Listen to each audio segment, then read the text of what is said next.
Vigilance నివేదిక అందిన తరుణంలో ఏసీబీ లేదా సిఐడి ద్వారా విచారణ చేయించాలని ప్రభుత్వం భావిస్తుంది. విజిలెన్స్ విచారణలో కొన్ని అవకతవకలు బయటపడ్డాయి.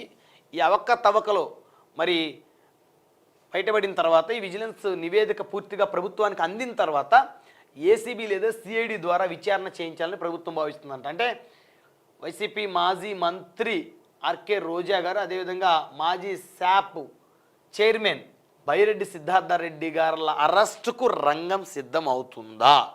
నిజంగా ఆడుదాం ఆంధ్రాలో అవినీతి జరిగితే, కూటమి ప్రభుత్వం వచ్చి 2 సంవత్సరాలు అయింది, మరి 2 సంవత్సరాల నుంచి ఇంకెన్ని సంవత్సరాలు, ఇంకా 3 సంవత్సరాల ప్రభుత్వం ఉంటుంది. తర్వాత ఎవరు వస్తారనేది ప్రజలు డిసైడ్ చేస్తారు. సో ఎవరి కోల మేమే వస్తాం ధీమా వ్యక్తం చేస్తున్నారు.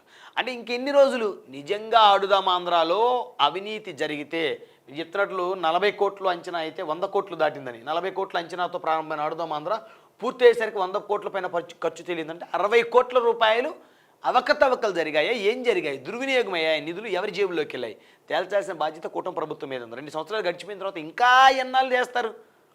ఇంకా విచారణలోనే ఉంటారా? సో కాబట్టి ఖచ్చితంగా ఒకవేళ ఆడుదాం ఆంధ్రలో అవినీతి కనుక జరిగితే ఖచ్చితంగా చర్యలు తీసుకోవాల్సిన బాధ్యత ఆంధ్రప్రదేశ్లో కూటమి ప్రభుత్వం పైన ఉంది.